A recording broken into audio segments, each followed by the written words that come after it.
Hey folks, I'm Howard Lux. Jeff Berg. We are two boneheads with a lot of experience, and today we're going to talk to you about rotator cuffs, tears, and healing, with a specific interest in stiffness that occurs after surgery. Many of you are going to be stiff. Is that stiffness good for you? Are people who get stiff more likely to heal and vice versa? Jeff, so lots of people have rotator cuff tears.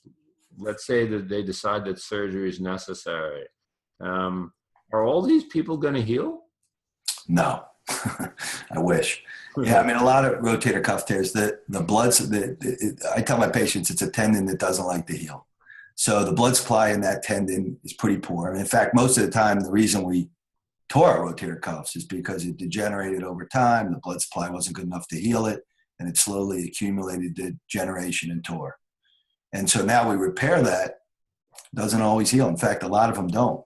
Fortunately, patients will often feel good even if the tendon hasn't fully healed, which is a little confusing. But nonetheless, patients can do really well without it healing.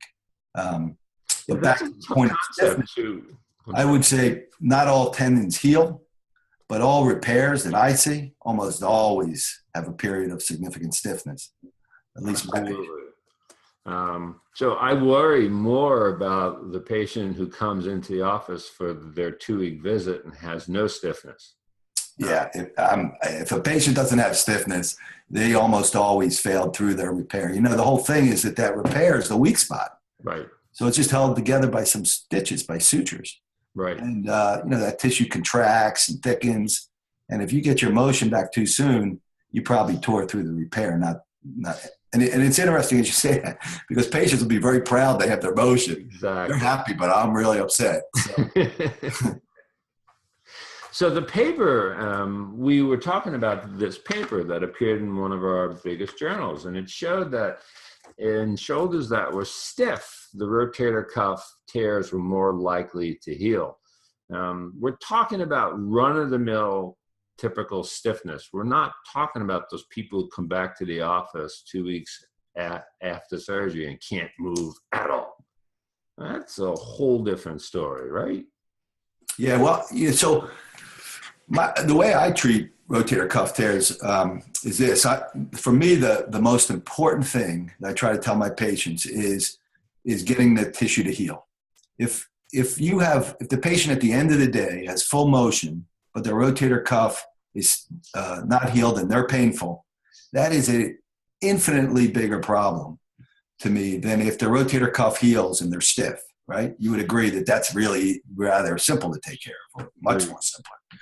So I'm pretty slow in the beginning and try to give that tendon a chance to heal. So I assume that everybody's going to get stiff. And in fact, I want everybody to get stiff. Stiffness is our friend. Once I get comfortable, and that protects the patient from screwing it up too. So once I'm more comfortable that the tendon has healed, then I start aggressively going after stiffness.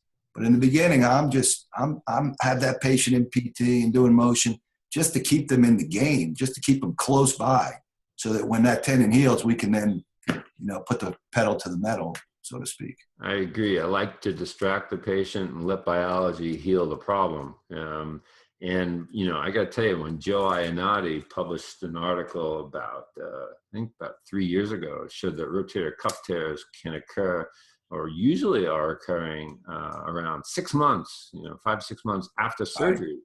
It was like, oh my God, because I go very slowly, as you do, on recovery.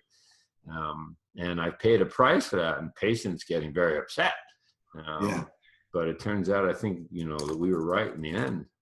Yeah, I think, it's important, so I'll tell the patients right up front, here's what we're going to do. We're trying to thread a needle between not moving you too much so this tendon doesn't heal, or I'm sorry, not moving you too much and you don't get too stiff, or moving you too much and the tendon doesn't heal. But in the beginning, we're going to move you very little, and we're going to try to get this tendon to heal, and then we'll start working on it.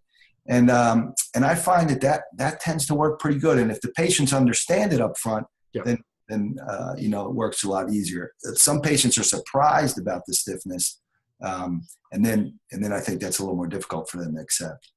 Agreed. I think now we have some more information in our arsenal to share with them, that the stiffness is actually good and could mean that they have a better chance of healing. Yep. Always good. So, communication, as always, is key. The more you know about what to expect after surgery, the better you're going to adapt to it, and the more willing you are to go through with it. Absolutely. Rotator cuff recoveries are difficult. And so it's real important, at least from the surgeon standpoint, to get buy-in from our patients. Absolutely. Because it's a long trip and a long relationship we're going to have together. Absolutely. Believe it or not, it is hard for us too. Yeah. All right, folks, take care. Yep.